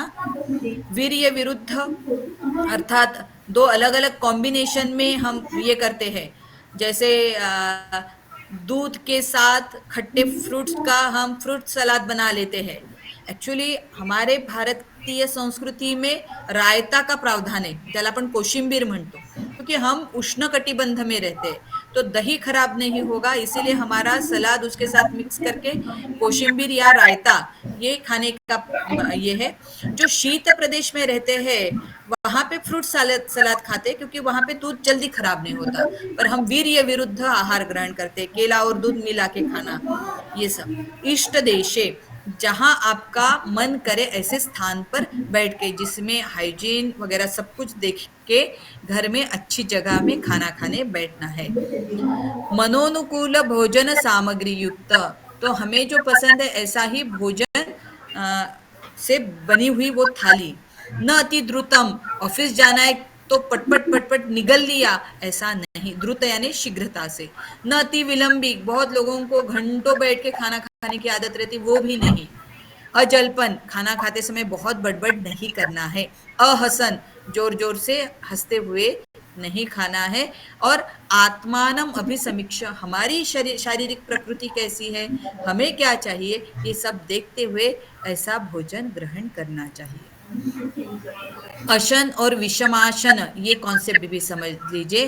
हिताशी स्यात् मिताशी स्यात् कालभोजी जितेंद्रियः पश्यन् रोगान् बहुकष्टान् बुद्धिमान् विषमाशनात्। हित आहारोपयोग एक एव पुरुषस्य अभिवृद्धि करो भवति, अहित आहारोपयोग पुनः व्याधिनाम इति। तो अगर आहार अहित हो, अकल्याणकारी हो, तो व्याधि को उत्पन्न कर सकता है। तो इसीलिए मनुष्य ने प्रतिदिन हितकारी आहार का योग्य प्रमाण में सेवन करना चाहिए। इंद्रियों पर नियंत्रण रखकर जो मनुष्य आहार ग्रहण करता है उसे व्याधि उत्पन्न नहीं होती। हितकारी आहार से शरीर में पूर्व धातु प्राकृतिक रूप से उत्पन्न होते और आरोग्य का संवर्धन होता है। अब ये कॉन्सेप्ट है विषम आहार क्या होता है, तो उसके 5 प्रकार है। अध्यशन, विषमाशन, समशन, अनशन और विरुद्धाशन। तो अध्यशन क्या है? विद्यात अध्यशनम भूयो भुक्तस्य उपरी भोजनम। आपण मराठीत आधाशी म्हणतो ना, तसं अध्यशन, आहार ग्रहण करने के पश्चात तुरंत ही दूसरा आहार ग्रहण करना। एक बंगाल प्रदेश में एक है, खावे कि न खावे, तो बोलते न खावे। ऐसा अगर कंफ्यूजन है, किसी ने ऑफर किया तो खावे कि न खावे, न खावे, जावे कि न जावे, तो जावे। ऐसे आहार ग्रहण करने के पश्चात तुरंत दूसरा आहार करना, आवश्यकता नहीं तो भी उसे अध्यशन कहते हैं। विषमाशन है अकाले बहुच अल्पत्वम भुक्तम तो विषमाशन। अयोग्य समय, अधिक अथवा अत्यल्प भोजन लेना विषमाशन है। अर्थात भूख न रहते हुए भी केवल भोजन का समय हुआ ऐसा सोचकर खाना विषमाशन है। या कार्य में व्यस्त रहने से भोजन का समय बीत जाने के बाद भोजन ग्रहण न करना, यानी हमारी भूख तो लग गई है पर ये प्रोजेक्ट चल रहा है, इसको कंप्लीट कर लेता हूँ, बाद में खाता हूँ करना भी विषमाशन है। और समय हो गया, लंच ब्रेक हो गया, भूख भी नहीं तब खाना, ये भी विषमाशन है। तथा भूख लगने के उपरांत भी भोजन न करना अयोग्य है। भूख लगी तो भोजन जरूर करना चाहिए। समशन क्या है? पथ्य और अपथ्य आहार एकत्रित करके ग्रहण करना। देखिए, पथ्य और अपथ्य क्या कॉन्सेप्ट है, बताइए। पथ्य का अर्थ क्या, अपथ्य का अर्थ क्या है? क्या ग्रहण करना चाहिए, क्या ग्रहण नहीं करना चाहिए, पथ्य या अपथ्य? पथ्य हे ठरवून दिलं जातं मॅडम. अपथ्य ग्रहण नहीं करना चाहिए. पथ्य ग्रहण करना चाहिए।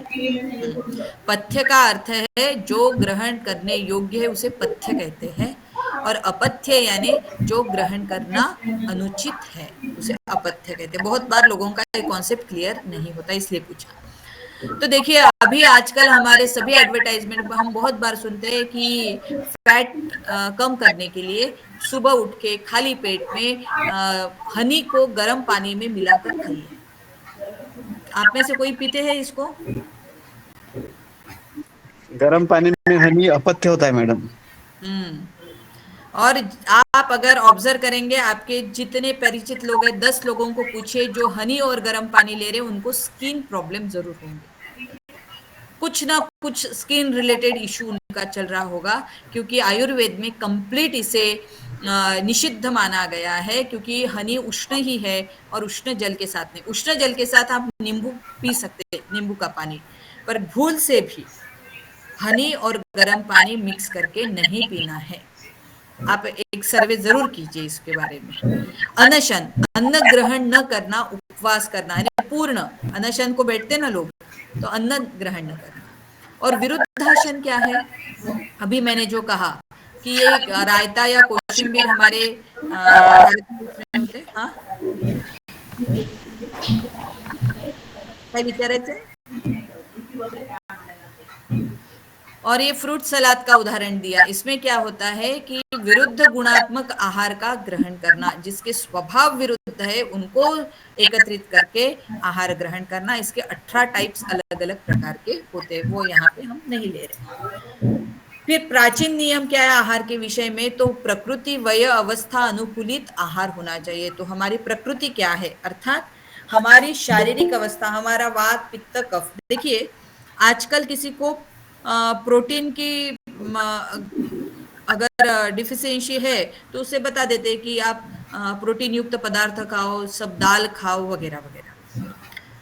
अभी दाल खाने से, अगर हरड़ की दाल जिसे तुअर की दाल बोलते, वो खाने से एसिडिटी बढ़ेगी, और वो अगर पित्त प्रकृति का है तो उसका दोनों साइड से प्रॉब्लम हो जाएगा। एसिडिटी भी बढ़ रहा है पर प्रोटीन के लिए वो दाल भी खा रहा है, तब उसे प्रॉपर गाइड करना चाहिए कि आपने मूंग दाल वगैरह खाना। तो प्रकृति, आयुर्वेद क्या करता है, वो संपूर्ण शरीर को एक यूनिट मानता है और वात पित्त कफ के अनुसार गाइडेंस करता है। एलोपैथी या बाकी हमारे शास्त्र में क्या होता है कि वो किसकी डिफिशियंसी है उसे हम कवर करने का प्रयास करते हैं। तो प्राचीन भारतीय ये प्रकृति, उसके बाद वय और फिर अवस्था, कि आपकी वार्धक्य अवस्था है, वो प्रेग्नेंट है, किस प्रकार से उसके अनुसार आहार का प्रावधान बदलता रहता है। हमारा आहार कैसे होना चाहिए, तोषक और पोषक, अर्थात हमारे मन को तुष्ट करने वाला और हमारे शरीर को पुष्ट करने वाला आहार हो। इसीलिए श्रेयस और प्रेयस, हमारे कठोपनिषद में यम नचिकेत का संवाद है, और नचिकेत को यम ने श्रेयस प्रेयस, जीवन में 2 मार्ग तुम्हारे सामने हमेशा रहेंगे, एक श्रेयस एक प्रेयस। श्रेयस का अर्थ है कल्याण करने वाला, और प्रेयस का अर्थ है प्रसन्न करने वाला, जिसे हम प्यार कर सकते हैं। होता है कि आज इच्छा नहीं तो हम क्लास बंक करेंगे, ये प्रेयस मार्ग है। पर श्रेयस क्या है, रेगुलर क्लास करके जो भी हमें अचीव करना है वो करना श्रेयस है। आपको भी आपके स्टूडेंट लाइफ में फ्रेंड्स ने बताया होगा, चलो आज कॉमन बंक करते हैं, आज मूवी को जाते हैं, और तब आपके मन को वही भाने वाला मार्ग था, आप उनके साथ गए तो आपने प्रेयस का सिलेक्शन किया, क्योंकि क्लास में बैठकर सुनना, लेक्चर सुनना बोरिंग है। पर वो कैसा है, श्रेयस मार्ग, जो आपको भविष्य में कल्याण करेगा। इसीलिए जीवन में हमेशा ये 2 मार्ग आएंगे, श्रेयस और प्रेयस। तो उसमें से हमेशा श्रेयस मार्ग का चयन करो, ऐसा उपनिषद ने में बताया, कठोपनिषद में।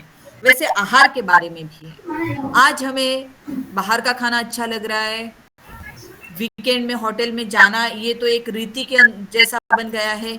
बच्चों को पास्ता, पिज्जा, बर्गर, इसमें आनंद आने लगा है, सब्जियां खाना कोई पसंद नहीं कर रहा है। ये सब क्या है, प्रेयस। पर ये प्रेयस आपका कल्याण करेगा ऐसा नहीं। और आज अगर आप सात्विक आहार ग्रहण करते हैं, निश्चित आपके वार्धक्य तक आपका स्वास्थ्य टिका के रखने का ये काम करेंगे, भले आज आपको वो खाना पसंद नहीं आ रहा होगा। इसीलिए श्रेयस और प्रेयस आहार के बारे में भी विचार करना चाहिए। हठयोग ने पथ्य अपथ्य के बारे में कटु अम्ल लवण तीक्ष्ण लवण उष्ण हरित शाक सवीर तैल तिल सर्षप मध्य मत्स्यान अजादि मांस दधि तक्र कुलोत्थ कोल पिनाक हिंग लशुन आद्यम अपथ्यम आहु। क्या अपथ्य में आएगा, ये सब पदार्थ। और उन्होंने कहा भोजनम अहितम विद्याति, ऐसा भोजन अकल्याणकारी है, पुनर्उष्णीकृतम, बार बार गर्म किया हुआ, रुक्षम सूखा, अति लवणम बहुत नमकीन, अम्लयुक्तम, कदशन शाकोत्कटम वर्जम, ये खाना वर्जित है। देखिए क्या बोलते, सुबह हमने खाना बनाया, दोपहर में घर में बच्चे आ रहे स्कूल से तो फिर से वो दाल गरम करेंगे, सब्जी गरम करेंगे, तो ये बार बार उष्णीकृत होता है, तो उसमें चेंजेस आ जाते हैं। तो ऐसा बार बार गर्म करना खाना वर्जम। रुक्षम अति लवणम, तो हम बोलेंगे हम बहुत नमकीन नहीं खाते, ऊपर से नमक खाना अच्छा नहीं, सबको डांट पड़ती है कि ऊपर से नमक मत लो, पर हम पापड़ बड़े चाव से खाते, अचार चाव से खाते, इन सब में प्रिजर्वेटिव क्या है, लवण अर्थात सॉल्ट। तो पापड़ अचार जितना हम सॉल्टी खाएंगे वो भी वर्जम। बहुत खट्टा खाना, कदशन, खराब हुआ खाना, यह वर्जम। फिर क्या खाना चाहिए? गोधूमशाली यव शाष्टिक शोभनान्नम, क्षीराजखंड नवनीत सीता मधुनि, शंठी पटोलक फलादि पंचशाकम, मुद्गादि दिव्य मुदकम च यमींद्र पथ्यम।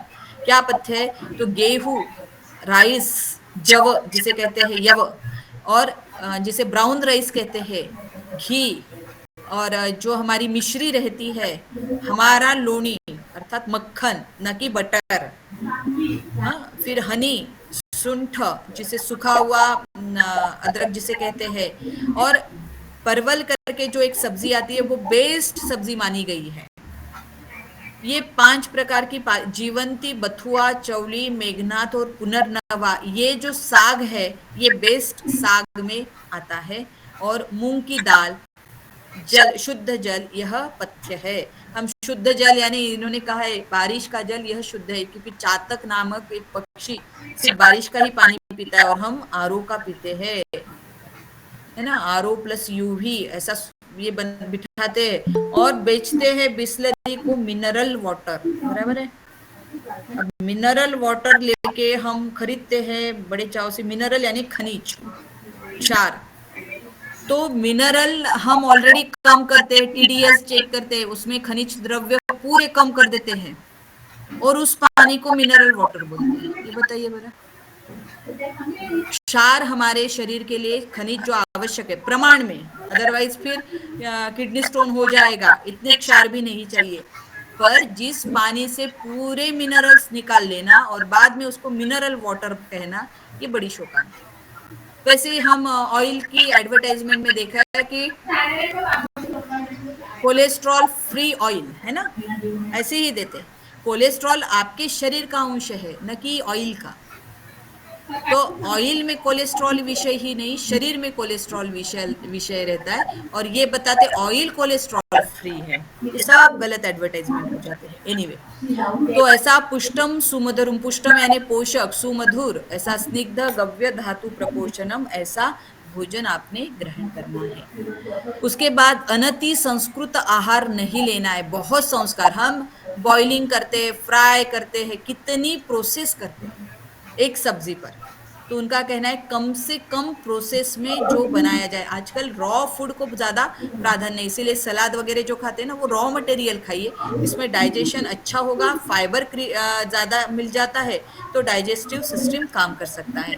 तो हम बेकिंग है, ग्रिलिंग है, उसका डीप फ्राई करते हैं, शैलो फ्राई करते हैं, रोस्टिंग करते, कम से कम संस्कार उस पर करो। तो अति संस्कृत आहार नहीं खाना है। संस्कृत यानी संस्कार जिस पे ज्यादा। सप्त धातु वर्धनात्मक आहार होने चाहिए। तो सप्त धातु हमारे इससे जो गाय का दूध, दही, घी, इससे बना हुआ आहार जो हमें ऊर्जा प्रदान करेगा। प्रमाण युक्त, कि हमारे इसमें प्रॉपर फ्रूट्स का भी, सभी सीजनेबल फ्रूट्स खाने चाहिए। जिसको शुगर है वो भी उस सीजन में आए हुए फल का रस खा सकता है, फल खा सकता है।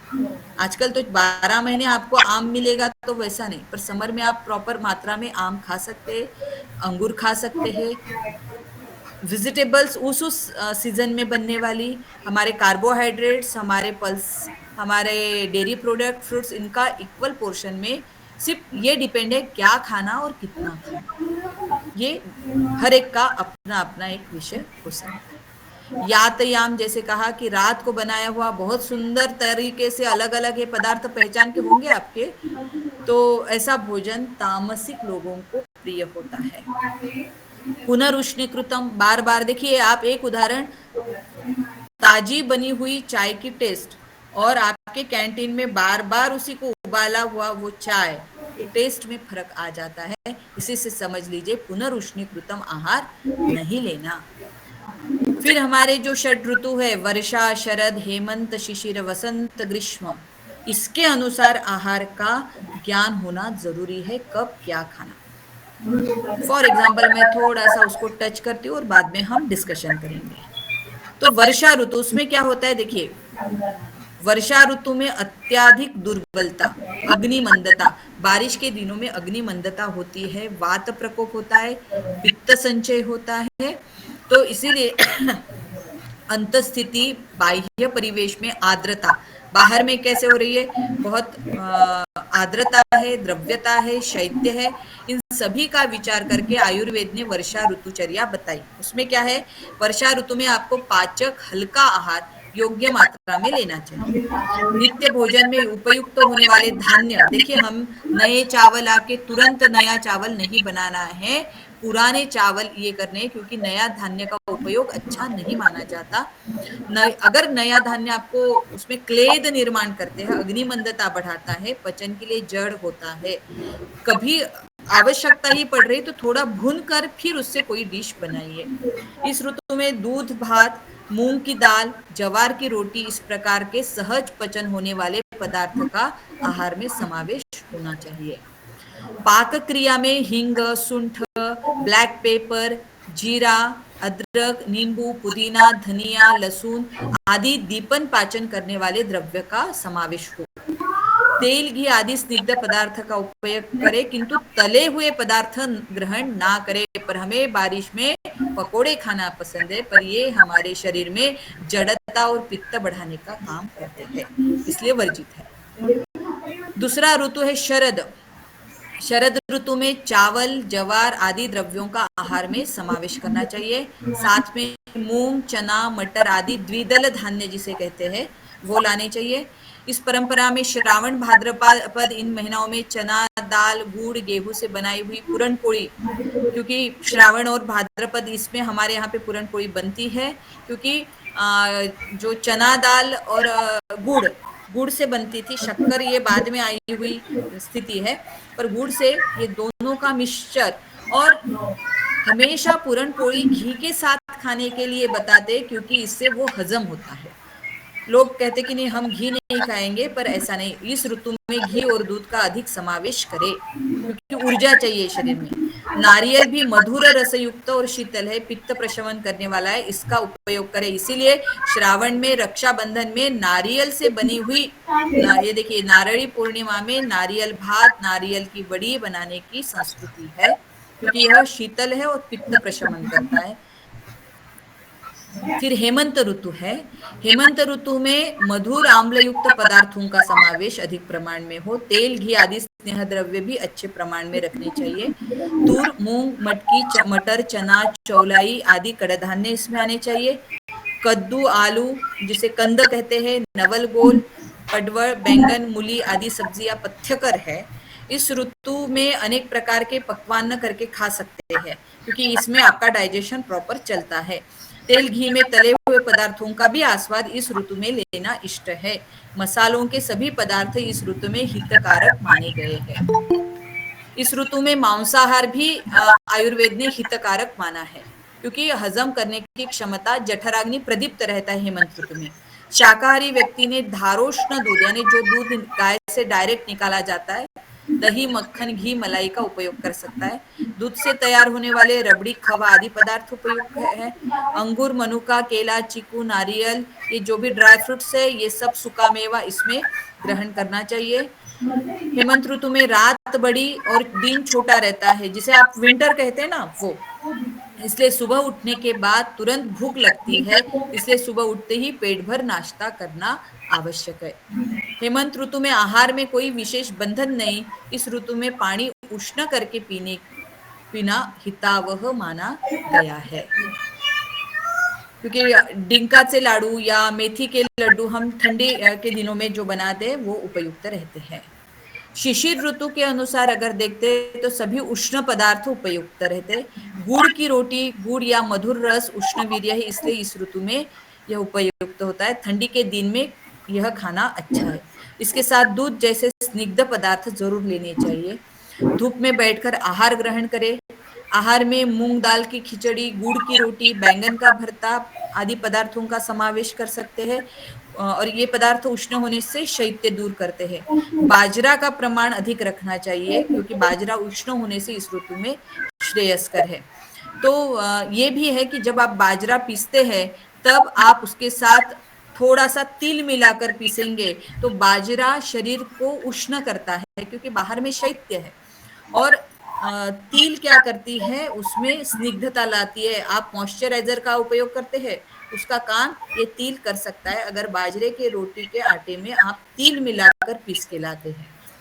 सूर्य के उत्तरायण को शुरुआत होने के कारण मकर संक्रांति का उत्सव जो जनवरी मास के मध्य में आता है, तब तिल गुड़ की रोटी खाना या तिल गुड़ बांटना यह भारतीय संस्कृति में माना गया है। और ये तिल में स्निग्धता रहती है और गुड़ में उष्णता रहती है। ये कॉम्बिनेशन जनवरी मास के लिए उपयुक्त है, ये समर में नहीं हो सकता।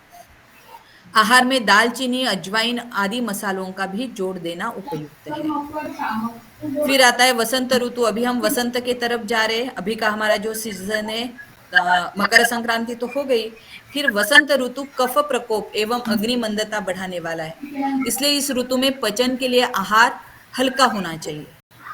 वसंत ऋतु में पूर्व में हेमंत एवं शिशिर दो ऋतु में भरपूर गुरु आहार हमने ग्रहण किया रहता है।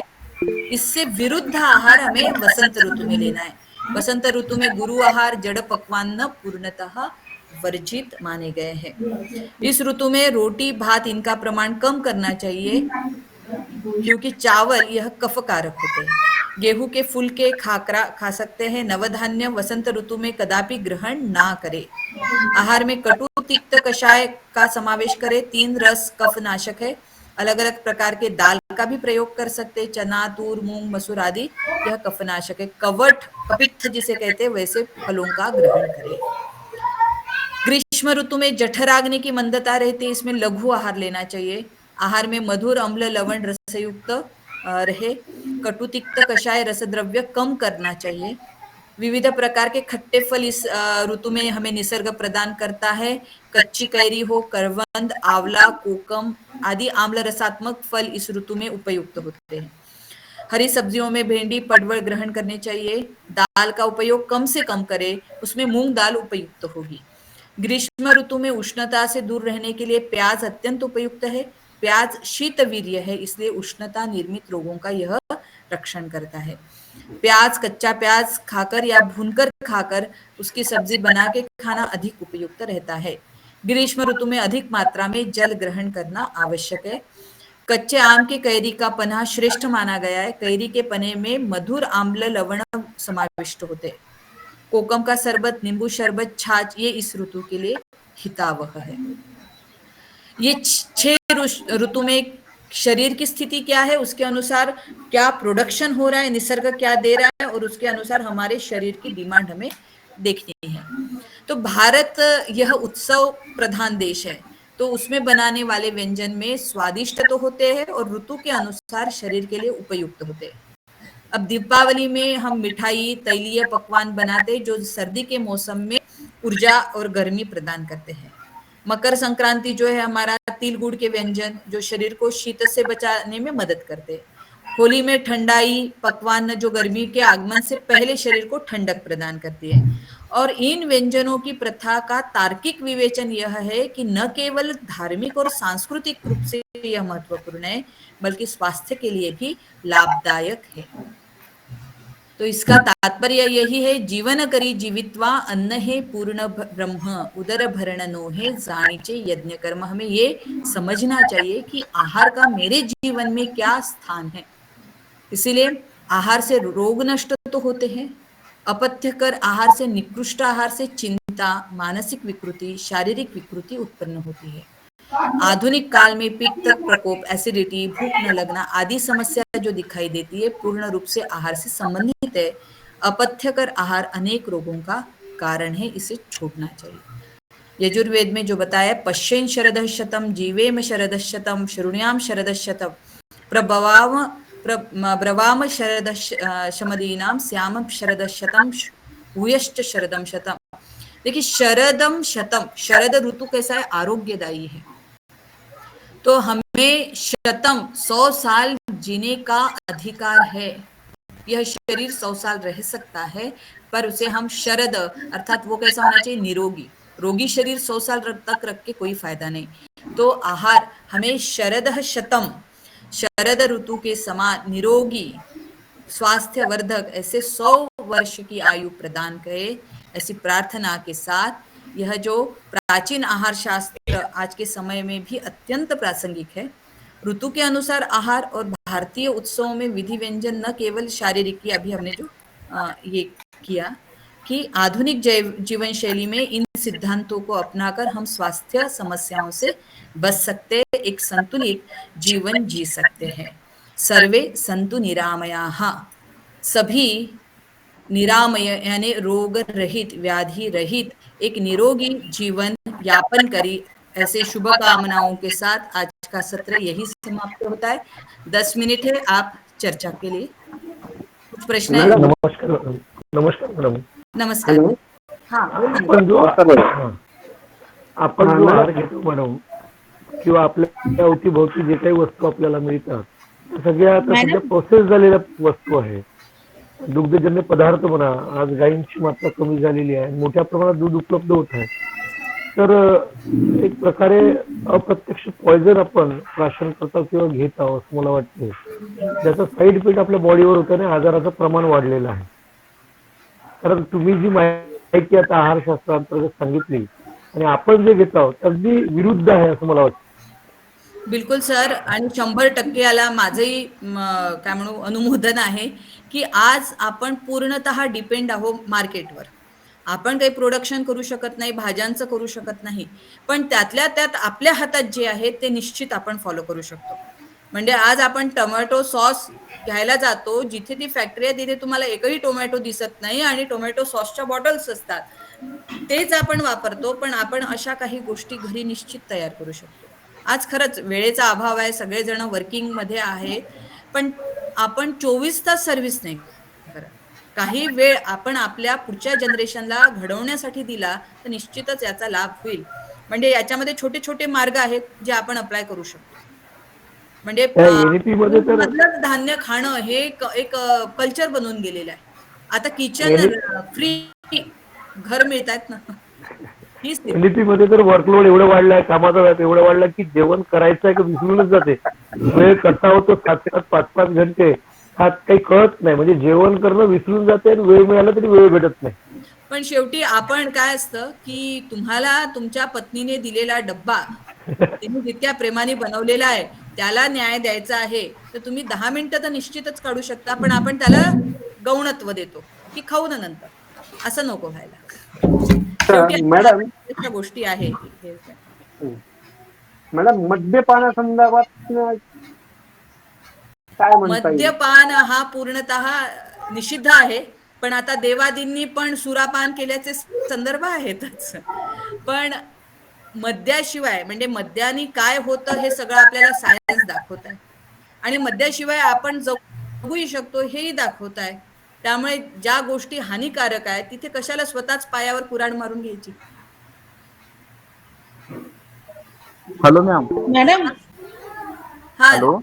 हाँ मैडम, मैं पूछ रही थी कि यहाँ जो ऑर्डर बताया गया ना, पहले मधु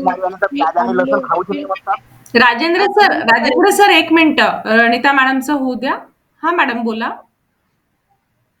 ओके मैडम, मैं पूछ रही थी आप जो ऑर्डर बता रहे थे ना, पहले मधु खाना चाहिए, फिर अम्लो, फिर कषाय.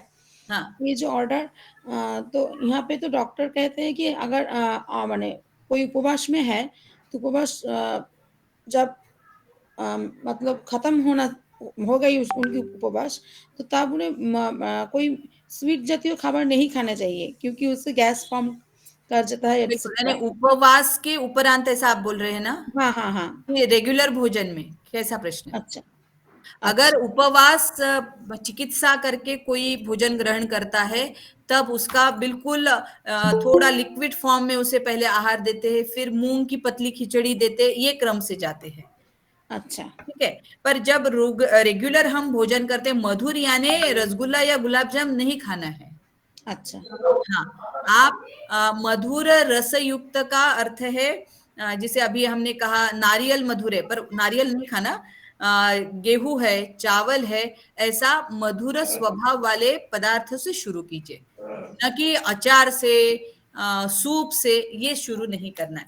अभी हमने ये थोड़ा फॉरेन कल्चर एडॉप्ट कर लिया कि वहां पे स्टार्टर है, मेन कोर्स है और डेजर्ट है. हमारी थाली आपको जो परोसी हुई थाली रहती है उसमें ये सब पदार्थ वन टाइम ही परोसे जाते हैं, यानी एक ही समय, बाद में और वो सर्व करते हैं, पर सभी नमक से लेकर चटनी से लेकर सब कुछ एक विशिष्ट रूप में थाली को सजाना, ये भी भारतीय संस्कृति है।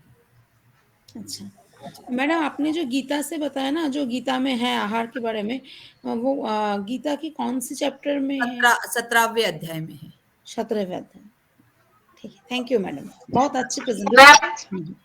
हाँ मैं हेलो मैम राजेंद्र सर, एक मिनट मैडम। आपने गांगुली हाँ मैडम, मैम आपने मिल्क और बनाना एक साथ लेने को आप बोल रहे थे कि ये ठीक नहीं है, तो मतलब क्या हो सकता है अगर वो एक साथ हम, मतलब क्या प्रॉब्लम करती है वो दोनों हमारे शरीर में? कफवर्धक है, दोनों कफ बढ़ाते हैं, ओ अच्छा अच्छा इसलिए अच्छा। केले से भी कफ बढ़ता है, दूध से भी कफ बढ़ता है। और आप लेकिन मैडम जब हम हॉस्पिटल में देखे हैं ना, जो जिनका कॉफ है उनको भी कला देता है। नहीं, कफ केला क्या है, हॉस्पिटल में जो एडमिट है तुरंत आपको एनर्जी देने वाला केला रहता है। हाँ, आजकल माताएं ये करती है, और बच्चे ज्वर में बच्चे को कुछ खाते नहीं, टेस्ट नहीं, तो चॉकलेट खिला के दवा दे रहे हैं, ये भी है भी कि ग्लूकोज लेकिन उनको जाए। बच्चे को जब कफ होता है ना, तो डॉक्टर प्रिस्क्राइब करते हैं कि कला खा सकता है, इवन टक दही भी खा सकता है, कोई दिक्कत नहीं है। नहीं, वो खा सकते हैं, टक दही जो आप बोल रहे हैं, हाँ तो वो हाँ खा सकते हैं, पर किसमें अभी देखिए आपके इसमें पूर्ण वर्जित है कि ठंडा हुआ तो दही नहीं खाना है, बराबर। हाँ हाँ, ये हाँ, तो हम लोग पर जानते हैं कि महाराष्ट्र बहुत में दही। देखेंगे तो जिसको सर्दी उसको कढ़ी पीने के लिए बोलते हैं। हाँ हाँ, हाँ, सर्दी है फिर भी वो कला खा रहा है, दही भी खा रहा है। नहीं वो वर्जित है, दही नहीं वर्जित। खाते। सर्दी हुई है तो उसको गर्म करके उसकी कढ़ी, देखिए उसके गुणधर्म ही बदल जाते हैं। अच्छा ये अच्छा। मैम आपने ठीक बात की है कि उसमें कला और दही देते हैं तो मतलब वो और भी बढ़ जाता है बच्चे का, मतलब प्रॉब्लम। ये मैंने भी मतलब देखा है एकदम। ये आपने एकदम ठीक बोला मैम। Yes Rajendra sir. हो मॅम, आपलं कधी त्या किंवा कांद्याचे आपण महत्व सांगितले, परंतु आता खूप सारे ब्रह्मपुरा किंवा महाराज वगैरे म्हणतात कांदे आणि त्यात खाऊ नये. मी कांदा उन्हाळ्यात खा असं सांगितलंय सर, आणि असंच नाही, आता ते आपल्याला म्हणतात की आम्ही नाही जेवण हे करत नाही कांदे लसूण असल्यामुळे. नाही नाही नाही सर, यात काय आहे की त्या लोकांना तपस्या करायची आहे, वैराग्य संपन्न राहायचं आहे, संयम बांधायचा आहे, बरोबर आहे. आणि बाकी हे जे सगळे गृहस्थाश्रमी आहेत त्यांना संयमितच राहायचं आहे, पण या लोकांना आपल्या इंद्रियांवर निग्रह मिळवण्यासाठी लसूण आणि कांदा हे जे पदार्थ आहेत हे आपल्यामध्ये प्रवृत्ती प्रदान करणारे असतात. मसालेदार पदार्थ करतो त्यातच आपण कांदा लसूण टाकतो ना, आणि म्हणून ते स्वतःसाठी ते वर्जित ठेवतात. म्हणजे काही आहार हा योग साधकांसाठी दिलेला असतो, तो जसाच्या तसा गृहस्थानी खाणं काही गरजेचं नाही, हे लक्षात घ्या. जैन संप्रदायामध्ये कांदा लसूण याच्यासाठी खात नाही किंवा आलू खात नाही, कारण त्याचं ते कंद आहेत, जमिनीमध्ये लागतात, आणि त्याच्यातून उत्पन्न म्हणजे आपण एका कांद्याला जेव्हा नष्ट करतो तर त्या कांद्यातून निर्माण होणारे बाकीचे ज्याला म्हणू आपण कांदे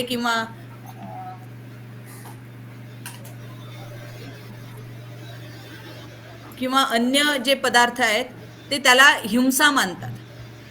अर्थात ज्या ग्रीन व्हेजिटेबल्स असतात ते पण ते खात नाही, कारण त्याच्यातून नवीन प्रोडक्शन होऊ शकतं, म्हणून ही हिंसा करू नये असं त्यांचं म्हणणं आहे. म्हणून जैनिझममध्ये अहिंसा तत्व जास्त स्ट्रॉंग असल्याने ते कांदा लसूण ग्रीन व्हेजिटेबल आलू हे खात नाही. त्याच्या मागे त्यांची स्वतःची फिलॉसॉफी आहे. Okay. Okay madam, thank you. Girish sir. Madam, मी हे विचारू इच्छितो की डॉक्टर्स काय करतात, जास्त आजारी पेशंटला मांसाहाराचं सजेशन देतात, ते म्हणजे ते खाल्ल्याशिवाय तुमची तब्येत जमणार नाही किंवा अपाय होऊ शकतो असं ते सांगतात. मग अशा वेळेस काय करायचं शाकाहारी व्यक्तींनी? सर, त्याला चिकित्सा म्हणून ते आता सजेस्ट करतात, कारण शरीरामध्ये त्यांना जी एनर्जी लेवल वाढवायची आहे त्यासाठी मांसाहार लवकर उपाय देतो. पण तसं जर तुम्ही निसर्गात पाहिलं तर ज्याला हॉर्स पॉवर असा शब्द वापरतात ना, सगळ्यात जास्त एनर्जेटिक काय आहे, तो शाकाहारी आहे. हॉर्स, हत्ती शाकाहारी आहे. म्हणजे मांसाहार केल्यानेच बलवान होतो असं नाही, शाकाहार करून सुद्धा आपले रामदास स्वामी जे शस्त्र आणि शास्त्र दोन्ही सांगतात ते पुष्ट शाकाहाराने झालेलेच आहे. म्हणजे प्रत्येकाने मांसाहार करूनच बलिष्ठ व्हावं असं नाही आहे, पण तो आपल्या याच्यामध्ये घुसलेला एक पक्का हे झालेला आहे की हे खाल्लं तर, म्हणजे अंडी खाल्ली तरच आपल्याला शक्ती मिळणार आहे. तर हा आता आधुनिक विज्ञानाने दिलेला उपाय असला तरी आपल्याकडे अनेक अशा गोष्टी आहे, याला पर्याय म्हणून वापरता येऊ शकतात. मैडम, आपने विशेष रूप से चैत्र शुक्ल प्रतिपदा के उपलक्ष्य में जो कडुलिंब का सेवन कहा था, तो हम वैसे प्रतिवर्ष विद फैमिली उसका सेवन करते हैं एज ए जूस। और एक मैं हमारे प्रतिभागियों को भी बताना चाहूंगा कि जो शुगर लेवल बढ़ते हैं लोगों में, उससे हम कई हद तक कम कर सकते हैं कडुलिंब के पत्तों के द्वारा। ये देखा गया है। कडुनीम के इतने लाभ है, इवन ये ड्रम स्टिक जो रहती है ना, आपण ज्याला शेवग्याच्या शेंगा म्हणतो किंवा मुंग्याच्या शेंगा असा ड्रम स्टिक जी आहे, उसमें जो लीव्स रहते हैं उसमें आयरन का परिमाण बहुत ज्यादा रहता है। तो जिनकी HB लेवल कम ज्यादा रहती है उनको मेथी, जैसे हम सूखी मेथी की सब्जी बनाते हैं वैसे ड्रम स्टिक की सब्जी बनाते हैं तो उसका HB बढ़ सकता है। ये एक्सपेरिमेंट हमने यहाँ पे किया है।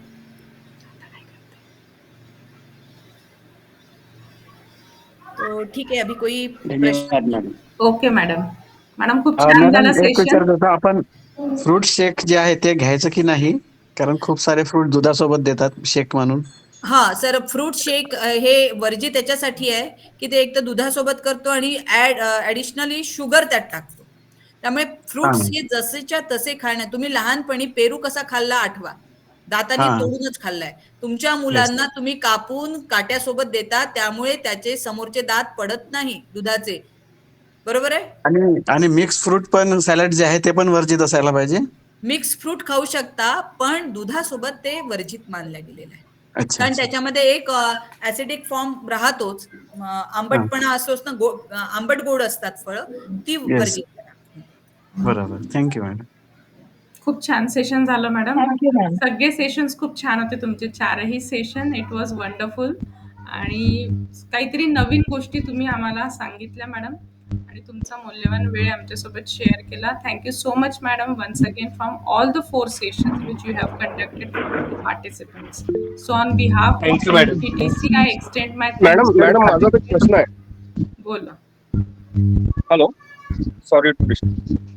माझा प्रश्न आहे मॅडम, ते 48 मिनिटाचं जे आराम सांगितलं आहे जेवल्यानंतर, ठीक आहे, तर ह्या 48 मिनिटाचा काही कोइन्सिडन्स आहे का? जसं आता आमचाही क्लास 48 मिनिटाचा असतो जे UGCच्या याच्यानुसार, तर याच्याशी काही साधर्म्य आहे का त्याचं? नाही सर, एक मुहूर्त हा शब्द आहे तिथे, मुहूर्त मात्र. आणि मुहूर्त ही जी कॉन्सेप्ट आहे ती याच्यामध्ये 48 मिनिट्स म्हणजे एक मुहूर्त. मी जसं सांगितलं की लग्नाचा आपण मुहूर्त काढतो की नाही, तर तो मुहूर्त म्हणजे टोटल 48 मिनिट्स मध्ये तुमची ती प्रोसेस कंप्लीट करायची, वरमाला वगैरे घालणे. तसं आपण एक मुहूर्त थोडं आपल्या डायजेस्टिव्ह सिस्टीमला फिजिकली मेंटली स्टेबल ठेवण्यासाठी थोडी रेस्ट, म्हणजे वामकुक्षी जे म्हणतो ना, ती घ्यावी असा त्याचा अर्थ. बाकी त्याचा संदर्भ तुमच्या म्हणजे 48 याच्यासाठी नाहीये. मुहूर्त या शब्दाचा अर्थ सांगितला. Okay madam, thank you. चला आपण इथे थांबूया. Thank you so much madam, once again from all of us. Thank you so much. Thank you. Good day madam. नमस्कार. फ्रेंड्स, आप मुझे आके ब्रेक ले लीजिए. We will meet at 12:30 sharp. We will start our next session at 12:30. Thank you all of you. Thank you ma'am. Okay ma'am. Okay. Thank you ma'am.